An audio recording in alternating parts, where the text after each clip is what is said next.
messieurs, bienvenue. Ici au musée Aéroscopia, le musée de l'aéronautique à Toulouse.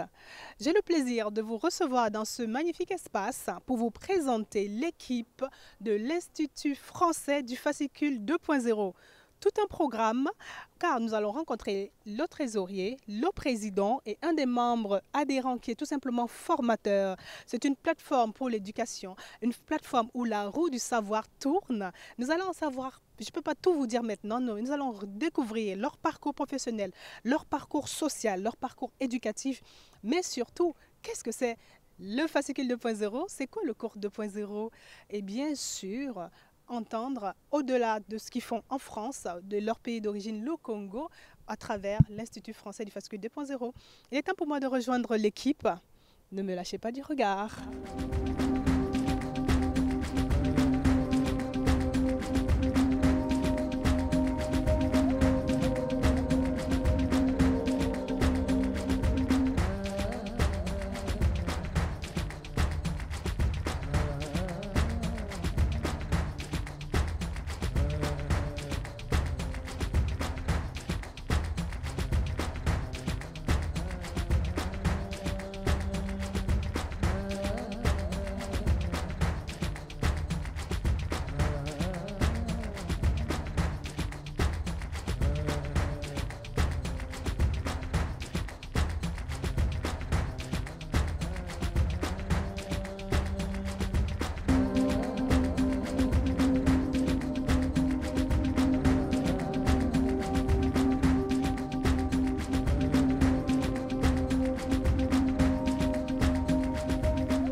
Au musée Aéroscopia à Toulouse. Vraiment, j'espère que vous appréciez la visite de ce musée. Nous, on est simplement aux anges, on n'a même plus envie de partir. Mais on ne pourra pas partir sans vous présenter enfin la quintessence de l'Institut français du fascicule 2.0. Je suis avec donc une partie de l'équipe et son président à ma gauche, Christ, qui va bien entendu vous présenter les autres membres et le contenu de ce programme. Bonjour, rebonjour messieurs, et ravi de vous avoir à nouveau ici sur ce plateau, on va dire de conclusion et surtout de quintessence. Qu'est-ce qu'on pourrait garder comme information essentielle sur l'Institut français du fascicule 2.0? Ce qu'on peut retenir en un mot, c'est quoi? C'est la roue. La roue, c'est le symbole c'est le symbole de l'Institut français du fascicule 2.0. Et c'est quoi notre slogan? Transmettre la connaissance. C'est-à-dire permettre le flux ininterrompu de transmission de connaissances. C'est ça. Et une fois de plus, vous m'avez précédé, mais je remercie encore le musée Aéroscopia, son organisation, son administration, de nous avoir permis de tourner dans ce lieu magnifique, où tout le monde se retrouve avec notre passion pour l'aéronautique. On est ici et ailleurs en même temps. Moi, il y a une phrase qui me vient à l'esprit. C'est le discours d'investiture, je pense, c'est dans les années 60 de JFK, John Fitzgerald Kennedy, aux États-Unis. Et il y a une portion de son discours, une phrase qui est restée et qui représente aujourd'hui, en fait, qui est inscrite sur les murs de la Business School de Harvard, de l'université d'Harvard aux États-Unis. Et cette phrase dit ceci: ne vous demandez pas ce que votre pays peut faire pour vous. Demandez-vous plutôt ce que vous pouvez faire pour votre pays. Tout à fait. Xel, Phil et moi, nous sommes Congolais d'origine. Et la France est notre pays d'adoption. La France nous a donné l'éducation supérieure, la France nous forme. Et ce que la France nous a apporté en matière d'enseignement, nous voulons le lui rendre aussi. Super. Mais cet enseignement que la France nous a apporté, cette connaissance, cette formation, elle repose sur des bases qui ont été construites au Congo. Donc on aimerait redonner aussi au Congo ce que le Congo nous a donné. Super. Et donc nous, on a arrêté de se poser la question: qu'est-ce que le Congo peut faire pour nous? Qu'est-ce que la France peut faire pour nous? Qu'est-ce que vous pouvez faire? On s'est réunis autour d'un projet, le fascicule 2.0, il y a 3 ans, pour se demander, pour se poser enfin la question: qu'est-ce que nous on peut faire pour la France? Qu'est-ce que nous on peut faire pour le Congo? Chacun à son niveau fait comme il peut, et nous on s'est dit, on va attaquer le domaine de l'éducation. Donc, au départ, il y a un projet, c'est le fascicule 2.0.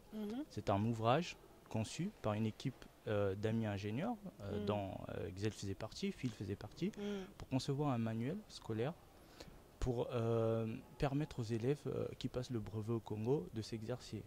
Donc autour du projet de ce manuel est née en fait une association de faits qui n'avait pas d'existence juridique. Dans plusieurs matières, c'est ça? Le brevet dans 5 matières. Ok. Donc ensuite, cette association de faits qui n'était pas déclarée a évolué, a conçu le manuel et tout. Et finalement, on en a mis certains sur le marché, dont celui de physique-chimie l'année dernière. Et on s'est dit, on va se doter d'un arsenal juridique. Donc, on va aller plus loin que concevoir des simples manuels. Oui. On va aller plus loin dans la transmission de la connaissance. On va aller plus loin dans le fonctionnement de cette roue-là, qui permet de transmettre le flux de connaissances. Et donc, nous avons pensé à créer une plateforme d'éducation. Une plateforme où des gens qui ont un savoir, qui ont des connaissances techniques, des gens de la société civile, des médecins, des enseignants, des ingénieurs, des techniciens, viennent déposer en quelque sorte leur savoir. Et la roue, qui est cette plateforme, cet Institut français du fascicule 2.0, se charge de transmettre ce savoir dans les milieux, dans les zones les plus défavorisées, où on n'a pas accès à ce savoir, où on n'a pas accès, où on vient redonner de la passion aux élèves. On vient redonner de la passion d'enseigner, de transmettre à des enseignants, que l'on soit dans des milieux défavorisés en France ou que l'on soit au Congo. Tout à fait. On aurait pu créer une entreprise pour ça. Mais on a voulu s'affranchir de toutes les contraintes d'une entreprise. En France, il existe un merveilleux statut qui s'appelle l'association Loi 1901. En même temps, vous êtes déjà entrepreneur ailleurs, donc c'est peut-être aussi ça. C'est vrai. En plus de mon métier d'ingénieur au quotidien, j'arrive à travailler sur des projets personnels d'entrepreneuriat, oui, c'est vrai. Et donc, comme vous l'avez souligné, au lieu de cumuler des entreprises à gérer, je me suis dit une association c'est un peu plus simple, un peu plus souple. Donc on a choisi le statut juridique d'association Loi 1901. Nous avons rédigé nos statuts, que nous avons signés le 17 avril 2019, entre membres fondateurs, dont Phil était présent. Ensuite, nous avons déposé ces statuts à la préfecture de l'Essonne en région parisienne, qui nous a délivré un certificat un récépissé en fait, qui reconnaît officiellement l'Institut français du fascicule 2.0 comme ayant un statut juridique d'association Loi 1901. Nous avons été publiés au journal officiel, donc toutes ces références sont affichées en bas de l'écran, je pense. Oui, tout à fait. Et ensuite, nous avons même demandé à l'INSEE, l'organisme de statistiques en France, de nous attribuer un numéro SIRET qui nous permettrait en fait, de nous financer par des subventions, de réaliser des activités commerciales sans but lucratif. Donc, par exemple des forums, des conférences d'orientation et éventuellement peut-être sur le moyen terme ou le long terme d'embaucher des salariés. En parlant de salariés, je fais une transition. C'est que l'Institut français du fascicule 2.0 a été créé par 4 membres fondateurs. Une parfaite parité. Nous sommes 2 femmes et 2 hommes membres fondateurs. Il insiste sur la parité, c'est bien. Comme ça, j'ai rien à dire en même temps. C'est important la parité. Très important. Est-ce que c'est une vice-présidente ou un vice-président? Donc moi je suis le président, naturellement la c'est une vice-présidente. C'est une femme. Merveilleux. Elle aurait pu être présidente aussi. Oui, c'est vrai.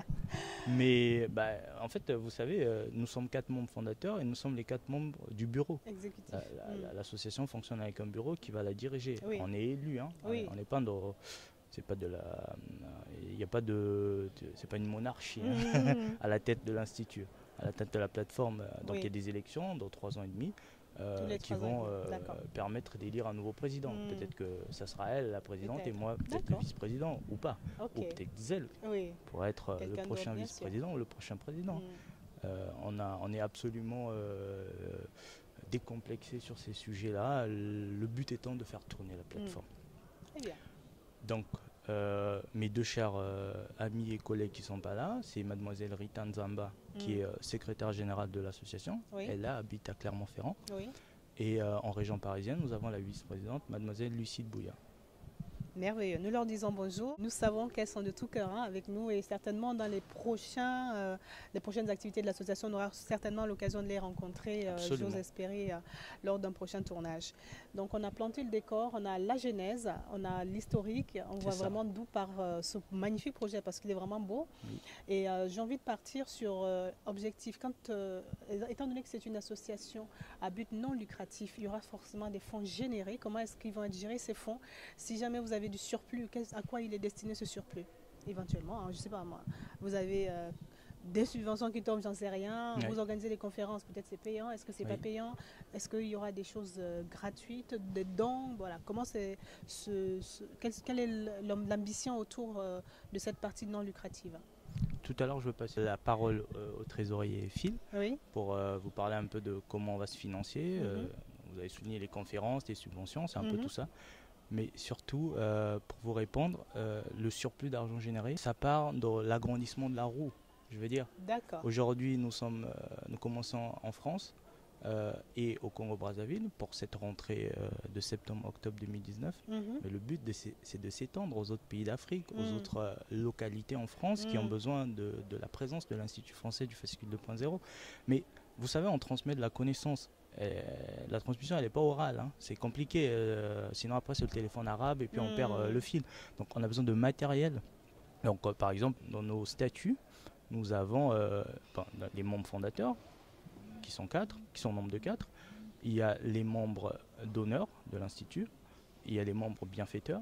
Donc, les membres bienfaiteurs, ça peut être des entreprises qui nous apportent du matériel informatique. Mm. Ça peut être des personnes qui nous apportent du cash. Et les membres adhérents, c'est 2 catégories. Il y a les adhérents formateurs comme Xel, Mm. qui est de l'autre côté de la roue, d'un côté de la roue, on va dire, à droite de la roue, Mm. et les membres adhérents en formation qui sont à gauche de la roue, Oui. qui viennent recevoir en fait. Ouais. Et je prends par exemple Xel, si il doit travailler avec une équipe d'enseignants qui vont enseigner un langage informatique, il vient leur apprendre la connaissance sur un nouveau langage informatique, il faut bien un outil. Mm. Donc ces outils-là, soit on les a par des dons des entreprises, soit Ouais, on il faut les achète. acheter. Oui. On les achète et donc tout ce que tout le surplus de cash qui sera généré par la plateforme, en tant qu'association à but non lucratif, ce surplus de cash ira dans le fonctionnement, on va dire, de l'association pour son épanouissement, son agrandissement. Ah oui, ça rentre dans ce que j'avais aussi envie de savoir au niveau du fonctionnement. Exactement. Je vais me retourner donc vers Zel, qui est un des membres adhérents, formateurs, et qui va nous donner un petit peu, un peu plus d'informations sur le développement au niveau de ce que vous faites dans le cadre des objectifs de l'association. Comme je l'avais énoncé lors de ma présentation, mon objectif serait en fait d'apporter un certain savoir, un savoir-faire et un savoir-être. Étant déjà dans le monde de l'entreprise, voilà, en tant que formateur justement, j'apporterai cette énergie-là, des méthodologies, parce qu'il ne suffit pas d'apprendre pour apprendre. Et les professeurs sont là pour donner justement le savoir, mais c'est beaucoup plus complexe que ça. Voilà, il y a un monde qui bouge, surtout dans le domaine de l'informatique. Il y a tout le temps des mises à jour qu'il faut faire. Et justement, on a commencé à initier dans l'association un projet avec une start-up au Congo, Congo Software, qui édite actuellement un logiciel de gestion des écoles, qui est Congo Soft Kelasi. Kelasi en lingala, qui veut dire classe. Voilà, donc c'est un logiciel qui permet la gestion des écoles privées et publiques. Et donc mon rôle à l'intérieur, c'est d'apporter une certaine touche de modernité. L'application existe déjà et donc il y a des nouvelles fonctionnalités, des nouveaux modules qu'il faudrait développer et afin de suivre les besoins des entreprises.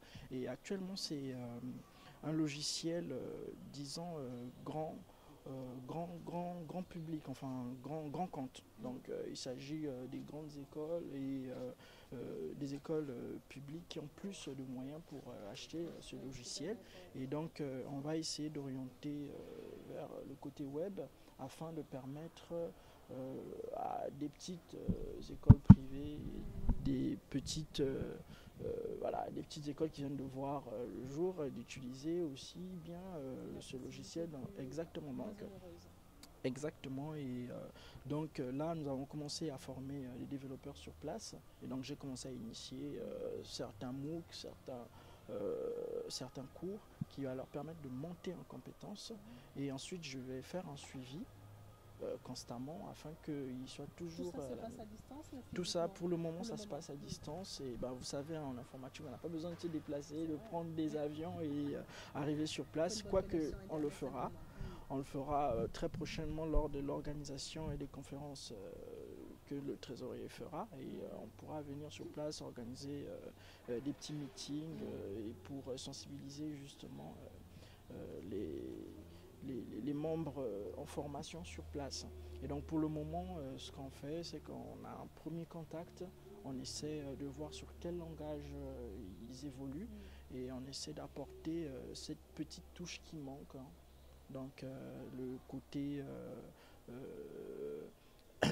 bonne pratique, le côté test par exemple, c'est très complexe dans le développement des logiciels pour éviter d'être obsolète et pour éviter des bugs. Il y a pas mal de contraintes dont il faut prendre en compte et ça, souvent les entreprises ont beaucoup de moyens là-dessus et donc le fait que je sois dans une entreprise, ça me permet d'avoir ces connaissances et ces compétences que je peux ensuite déverser dans la roue, dans cette roue du savoir pour des personnes qui n'ont pas forcément l'accès à ces bonnes pratiques.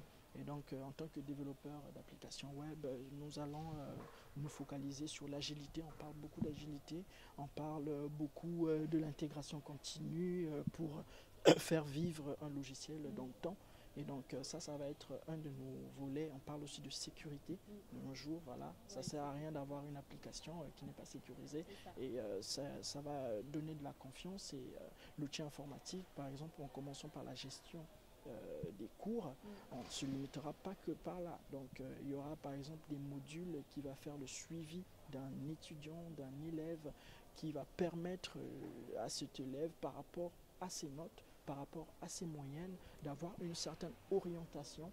Voilà, parce que de nos jours, on fait souvent des études, voilà, on fait une série littéraire alors que par affinité, voilà, papa a fait du droit et donc on va faire du droit, alors qu'on peut avoir des côtés qui sont cachés.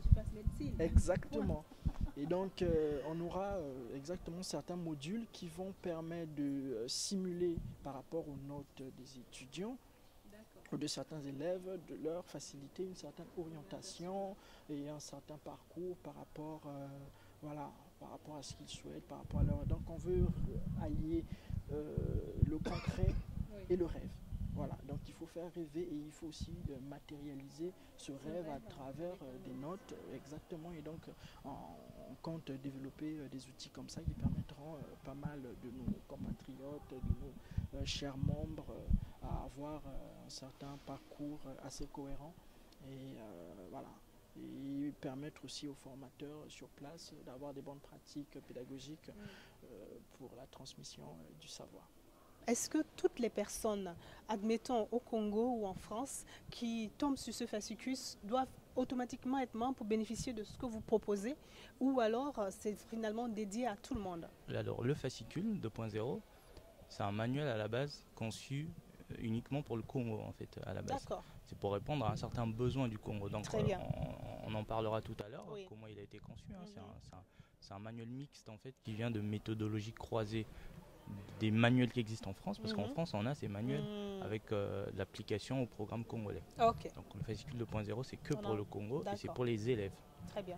Pour les aider à préparer les examens. Donc tous les élèves du Congo, oui, fait, tous les y élèves ont du droit, Congo y ont droit. Ça sera sur le marché en fonction des versions que nous mettons sur le marché il et faut, des disciplines associées. Il faut des agréments spécifiques pour pouvoir commercialiser un tel fascicule? Mais en fait, oui et non, parce que, alors oui, c'est pas oui, si c'était un manuel de cours bien structuré, mais en fait, nous avons surfé sur une catégorie de manuels qui existe déjà, qu'on appelle d'ailleurs fascicule. Hein. Okay. On a ajouté le côté 2.0 pour dire qu'on est dans l'ère 2.0.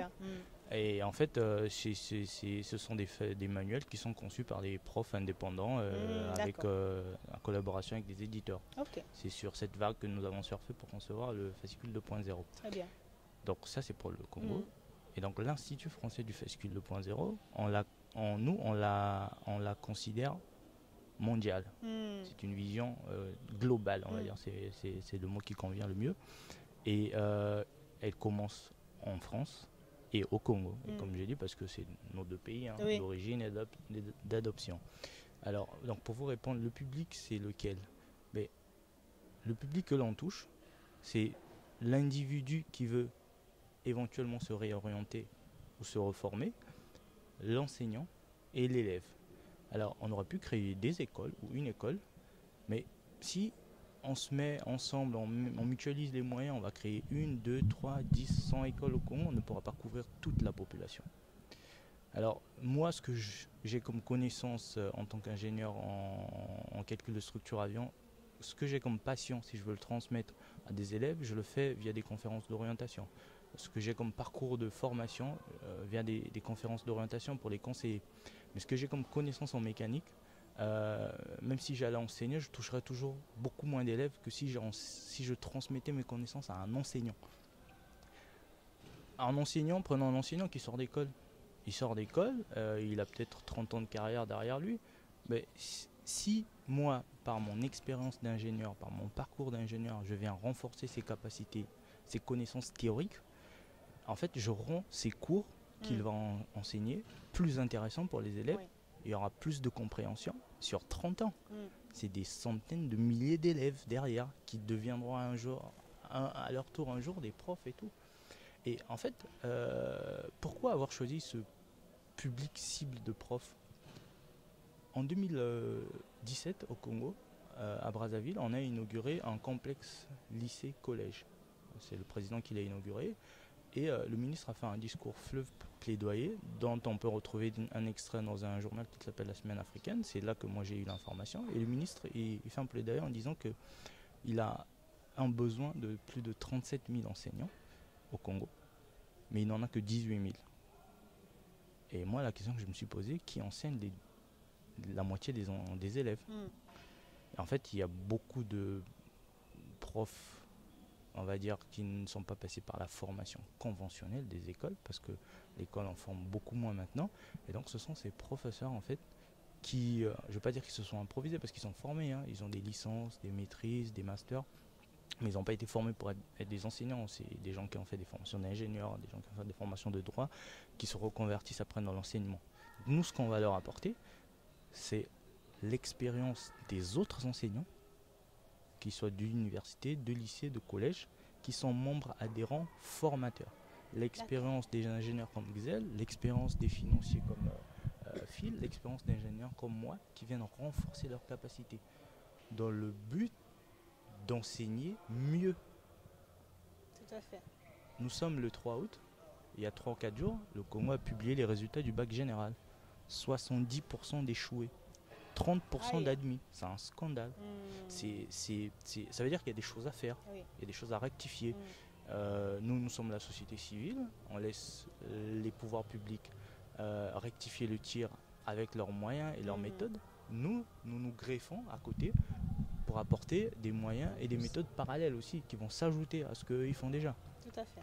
C'est dans cette optique-là en fait que nous nous sommes dit, on va cibler le public qui a la possibilité, c'est toujours dans la continuité de la roue, on fait ruisseler la connaissance, et le flux de connaissances, il faut le voir comme un flux d'eau en fait. On fait ruisseler, on fait tourner, ça passe de ceux qui ont une expérience vers ceux qui ont le moins d'expérience, et puis après eux ils font redescendre, ils font redescendre, voilà. Donc c'est au sommet de la pyramide, c'est la connaissance, et qu'en fait à la base il y a beaucoup plus de personnes qui sont touchées parce que la surface est plus grande en fait. C'est ça. En parlant donc de moyens, je vais me tourner vers Phil. C'est vrai, on va lui donner la parole. qui va nous développer un peu plus les moyens qui vont être mis en action pour que cette roue tourne dans le bon sens. Bien évidemment, oui. Je suis disposé à en parler et très excité d'ailleurs. Alors, comme a su le dire le président, la plateforme Institut français du fascicule 2.0 est établie sous les statuts juridiques d'une association de loi française 1901. Donc nous n'avons pas un but lucratif. Et donc vous vous doutez bien que pour organiser des sessions de formation, parce qu'il est là question d'améliorer les méthodes pédagogiques des professionnels, des enseignants, il se doit d'organiser des cérémonies afin de contacter ces professionnels, de les faire venir. Donc ça demande des moyens derrière. D'organiser une conférence de réorientation, la prochaine en octobre au Congo-Brazzaville. Ça demande des moyens. Octobre 2019, hein? Octobre 2019, bien évidemment. Ça demande des moyens. Et donc, premièrement, ces moyens viennent des membres de l'association, Oui. parce que ces membres peuvent intervenir au moyen de différentes cotisations qui sont libres à leur choix et au mode de règlement. Et aussi, deuxièmement, ces moyens peuvent venir des subventions que nous pouvons avoir de la part de l'État, parce que l'Institut français du fascicule 2.0 est doté d'un numéro SIRET qui lui permet de pouvoir bénéficier des subventions de l'État français ou aussi de l'État congolais ou de l'Europe aussi, voilà, peut-être le système européen. Voilà, où voilà, ces différents moyens permettront d'impulser notre action dans le monde, notre action en France principalement et au Congo. Oui. Voilà. Dans un premier Donc ce sont les deux principaux canaux de financement de notre action, de nos actions. Quels sont les projets de formation 2019-2020 qui sont déjà mis en place, Chris? Il a parlé de la conférence d'orientation en octobre au Congo. Le but, c'est qu'on en organise un certain nombre, peut-être 2 ou 3, jusqu'à l'horizon des premières préinscriptions des universités, que ce soit en France ou au Congo. Et en termes de formation des enseignants, donc là je reviens un peu en arrière sur le fascicule 2.0, l'outil permettant aux élèves de préparer l'examen. Donc, comme je disais, pendant 3 ans, nous avons travaillé sur la conception de ce manuel. Merci infiniment, Chris. C'était un plaisir de faire ce voyage avec ton équipe et toi. Tout le plaisir est pour moi. J'ai un petit mot pour la fin. Oui. Un petit exemple. Pour rebondir sur ce que Xel disait tout à l'heure, que la connaissance se partage de manière un peu infinie. Alors, disons que j'ai 10 € dans ma poche. Si je vous donne 5 €, en fait, je vous enrichis de 5 € et je m'appauvris de 5 €. Mais tout à l'heure, je vous ai expliqué comment un avion volait. Ce savoir, je ne l'ai pas perdu. Vous l'avez acquis. C'est un partage où, en fait, quand on partage la connaissance, elle se multiplie. Il n'y a pas de soustraction, il n'y a pas d'addition, en fait. Le nombre de personnes qui reçoivent grandit, mais le nombre de personnes qui donnent ne diminue pas. Alors que si je vous donne de l'argent, ben, moi je m'appauvris, vous vous enrichissez. Et un dernier exemple. Belle chose à retenir. Un dernier exemple, vous voyez Total, c'est une entreprise française qui fait de l'exploitation de pétrole. Notamment elle est installée au Congo. Alors si vous fouillez bien, ça fait je pense depuis les années 70 que Total est installé. Probablement que si on cherche dans les archives de Total, on verra que les premiers puits de pétrole de Total ne donnent plus grand chose. En fait, le rapport entre le coût d'exploitation et ce qu'on va en tirer n'est plus intéressant pour Total. Donc il les a abandonnés ou il les a cédés à l'État congolais. Donc on va dire que le puits a été mis à la retraite. Le puits de la matière première, il tarit, on touche le fond. Mais le puits de la connaissance n'a pas de fond. Total peut mettre à la retraite ses ingénieurs, ses salariés, que nous invitons à venir partager leur savoir sur la plateforme. Mais ces ingénieurs ne sont pas mis à la retraite parce que leur puits de connaissances a touché le fond, parce qu'il a tari, non. Au contraire, avec les années, ça s'enrichit davantage. Le puits il est encore plus profond, on va dire. On ne touche jamais le fond avec la connaissance. Donc il faut investir dans des puits de connaissances. Parce que quand vous avez investi dans des puits de connaissances, vous pouvez conquérir tous les puits de matières premières. Si vos puits de connaissances ils sont vides, vous attendrez toujours les autres pour venir exploiter vos puits de matières premières. C'était mon mot de la fin. Un vrai mot de la fin, du président, j'adore, je kiffe, je garde. Gardez aussi la connaissance, gardez ce savoir acquis ce jour sur Nugget TV, le média cosmopolite, mais surtout rejoignez le mouvement.